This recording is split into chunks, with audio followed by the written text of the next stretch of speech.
আসসালামু আলাইকুম। আমি আজকে লতি আর কাঁঠালের বিচি দিয়ে একটা রান্না করে দেখাবো। কাঁঠালের বিচিগুলো আমি এভাবে কেটে নিয়েছি, লতিগুলো কেটে ধুয়ে নিয়েছি। এখন আমি এগুলো একটু ভাপিয়ে নেব পানি দিয়ে।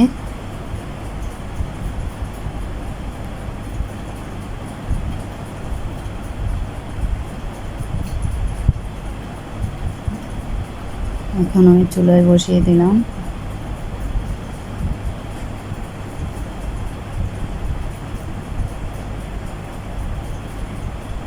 যে লতি আর কাঁঠালের বিচিটা আধা সিদ্ধ হয়ে আসলে আমি ছেঁকে নেব।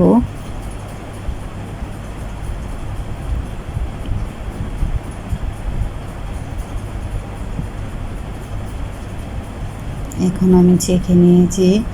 এখন আমি কড়াইয়ে বসে তেল দিয়ে পেঁয়াজ কুচি দিয়ে দিলাম। এখন হলুদ, লবণ, মরিচ এবং সব মশলাগুলো দিয়ে দিলাম, দিয়ে একটু নেড়ে ছেড়ে দিলাম। এখন আমি রসুন বাটা দিয়ে দিলাম, রসুন ও আদা বাটা দিয়ে দিলাম। এখন একটু নেড়ে ছেড়ে নিলাম। মশলাটা ভালো করে কষিয়ে এখন আমি চিংড়ি মাছ দিয়ে দিলাম।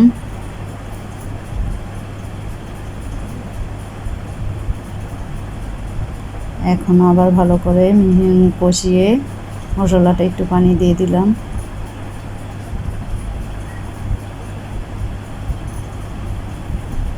এখন কাঁঠালের বিচি আর লতিগুলো দিয়ে দিলাম, ভালো করে মিশিয়ে নেব। ঢাকনা দিয়ে ঢেকে দিলাম।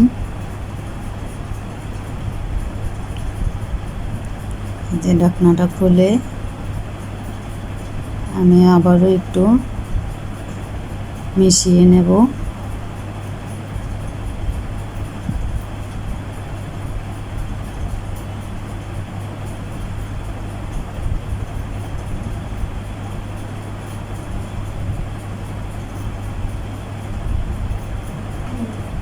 আবার ঢাকনা দিয়ে ঢেকে দিলাম।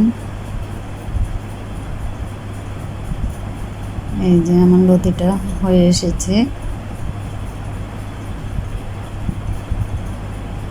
দেখেন কত সুন্দর হয়েছে। এভাবে একবার হলো খেয়ে দেখবেন।